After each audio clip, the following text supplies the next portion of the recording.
Hey everyone, today I'm going to show you my board game collection as it stands at the moment in early 2023. So a few years ago I made a video like this and I had a lot more games. I've whittled the collection down to almost nothing compared to that period. So my tastes have trended basically entirely towards abstract games. I have a few party games still, and I'll just get those out of the way first. The first one is Just One. It's really fun if you have a large enough group. I often don't interact with large groups like that in a board game setting anymore, maybe more this year. I hung on to it. I got rid of the box. I didn't like the box. Bring Your Own Book is pretty much the game that I've had the most fun with in terms of just uproarious laughter. So there's no way I'll ever get rid of this book. Game about books. I keep it on the bookshelf, which is maybe why I referred to it as a book just then. Anyway, so getting into the actual game collection proper, some games that have stuck around are Hive Pocket, and this is a very interesting chess-like game where the board is built as you play, starting out with nothing on the field, and then each player has an assortment of bugs, and then as you play, you create the board with the goal of encircling the opponent's queen bee. Quite a fun game with some sophisticated strategy. On Amazon right now there's a book where a guy has made kind of an entire system, contemporary strategy. So I'm a beginner, and the very nimble ants are the only thing that really needs to be mitigated in my plays. At least I feel that they're the biggest threat, so you can kind of block them by putting another piece, attaching another piece to them that stops them from scrambling around the hive. Anyway, if you know the game, you'll know what I'm talking about. So I've also got the game Battle Line, which is a card game by Reiner Knizia, and it's been played more than any other game in my collection.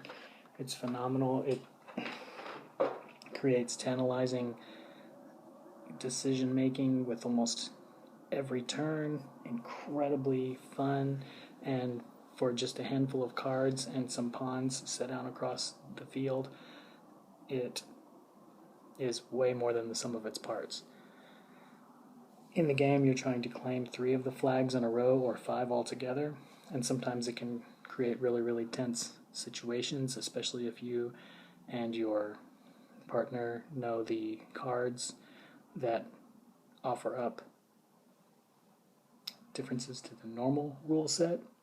So you can really aim for those specialized cards, and it creates a very tense, down-to-the-wire, incredible game. So the first maybe dozen playthroughs, you're sort of still getting your mind around the strategy, and decision-making is agonizing, but in the best way.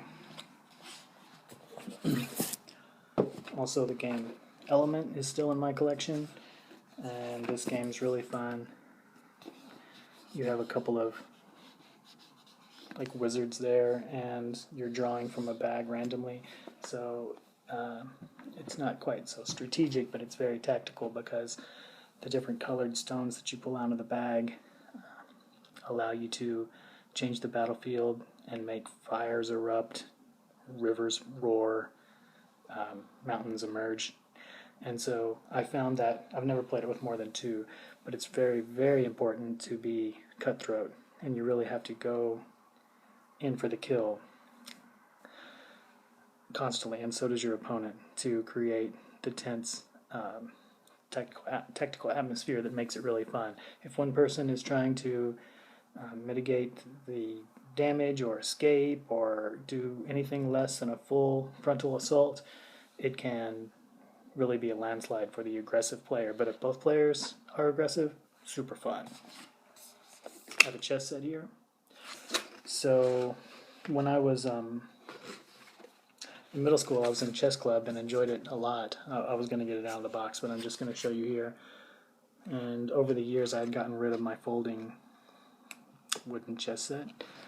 This one, however, had these awesome knights. So when I was going to get another chess set, I decided on this one. I'm really happy with it. I mean, they're plastic pieces, but I agonized over it and looked at many chess boards before choosing that one. Okay, and the final game that's not just fully abstract is new to my collection and unplayed at the moment. Commands and Colors Ancients.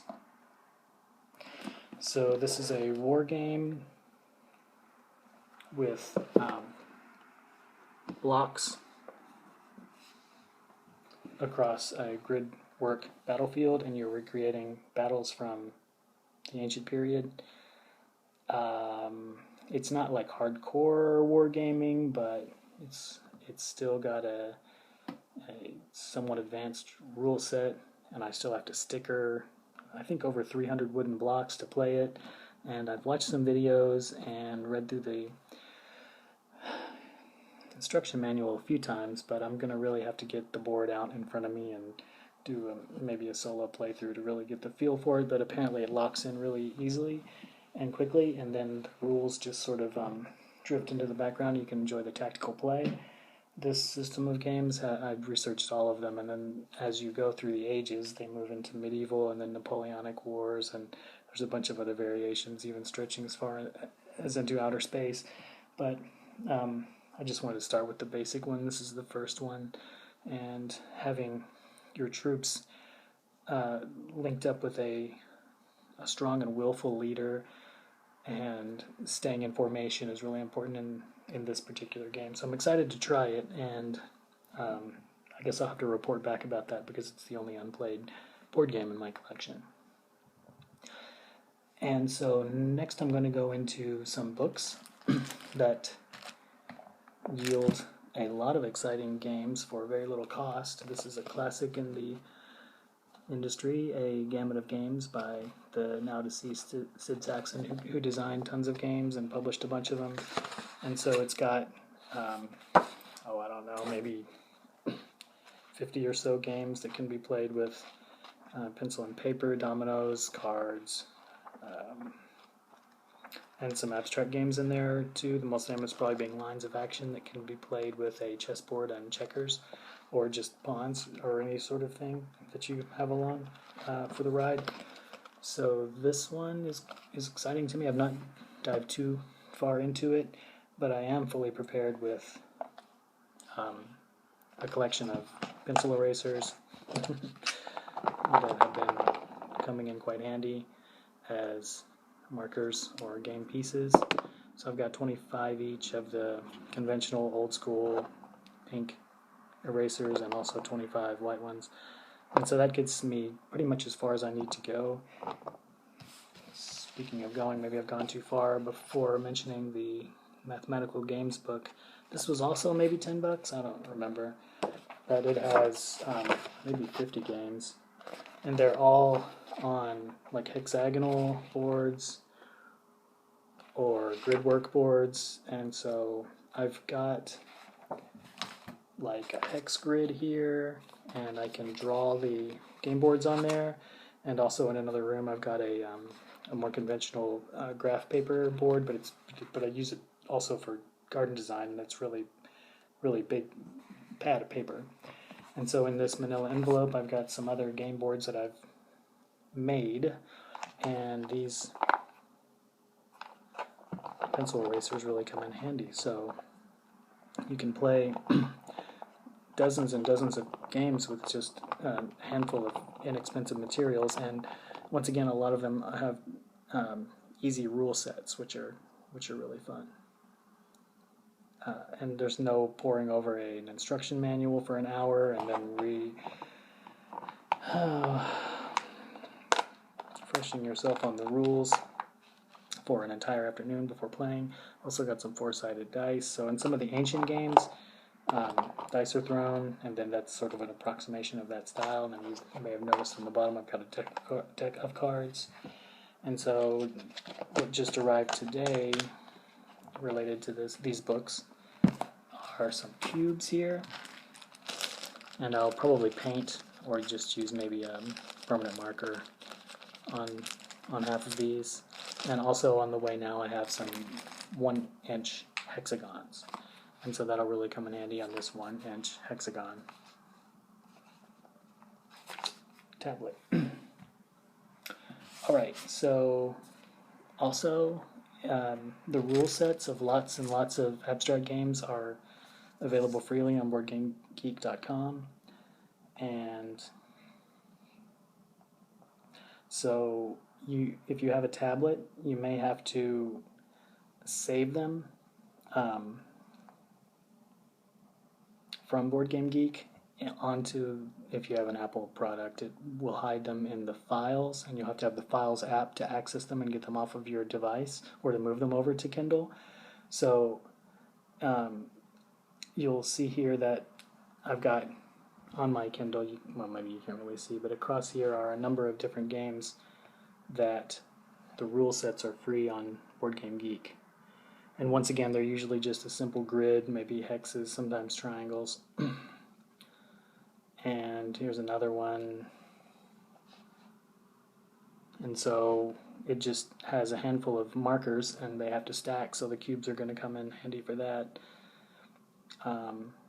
Here's another one. I haven't tried any of these really, so I'm not sure how popular or fun they are. I've been spending a bit more time playing some more fleshed out abstract games that we'll get to in just a moment. So anyway, there's one other book I want to mention to you here, and this was recently released. There's a YouTube channel called New Venture Games, and the guy named David is the host of that channel, and he has released this book, Peg Pastimes. So what's cool about this is that these are mostly ancient games, so the rule sets are usually very, very easy to remember. Just a quick breeze through the rules and you've got it.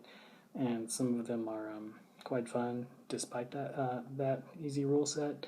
They're simple games, but sometimes tactics and strategy can really unveil themselves as you get through a number of playthroughs. So the rule sets are all here too, but then he's also got all the game boards. So as you can see on a tablet, you can very easily just zoom in. And then there you have it. You have a game board that can just sit on the table.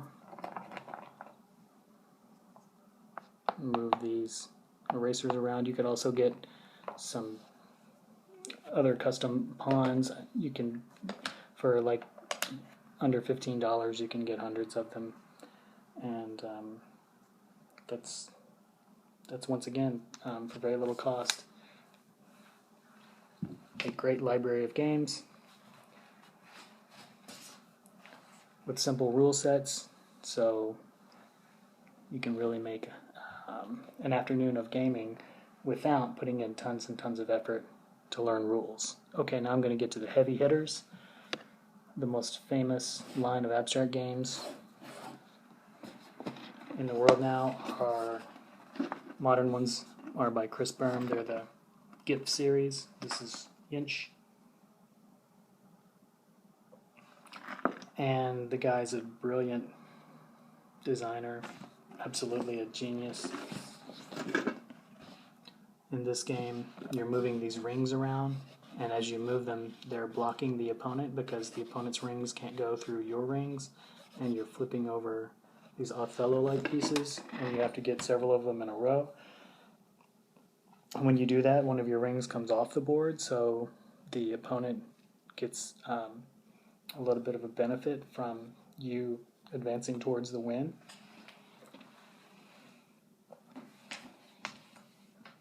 An incredible game, and that's the one that sunk in well, they're all still sinking in, but that's the one that sunk in a bit more slowly because you've got a lot to focus on in all of these. Also, I have by Chris Berm, Devon. And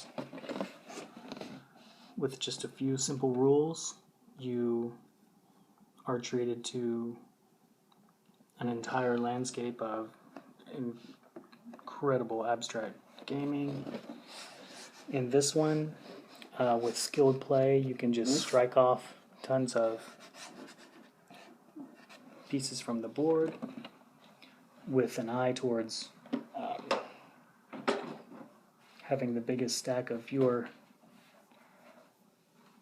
pieces that you are in control of at the end of the game. I'm not going to go into any rules briefings or anything, but all that's to say that you can't go wrong with these three Chris Berm abstract games I'm mentioning. The last one being Czar. So in this game you have 3 different types of pieces for each color, but you have to have at least one example of each one of those pieces remaining on the board. Otherwise you win. Otherwise the opponent wins instantly. And so with the various ways that the pieces can move across the board, you find that all these little battles are taking place everywhere, and you've got to consider so much, and they're just phenomenally good games. I'm also probably going to get Zerts, which is played with marbles, and the board is always shrinking, which is sort of a hallmark of some of these games. He also has another one called Link, but just resellers are selling it for like $80 or $90 right now. So I think that it was recently reprinted, so I'm going to look for that reprint. Oh, and anyway, he's got a few other games in that series, but these are the ones that appeal to me, and they're the ones that are just considered by most people to be the best of his series. So the best living game designer, in my opinion, Chris Berm, and that's my entire game collection. So I suppose it's still quite a lot of games. They're just really encapsulated in book form. And that's that. So what games do you play with your gaming group or your friends or significant others? I've played a good cross-section of modern types of board games, and then I just found that in recent years my tastes have definitely distilled down to this abstract world. Thanks for watching. See you next time.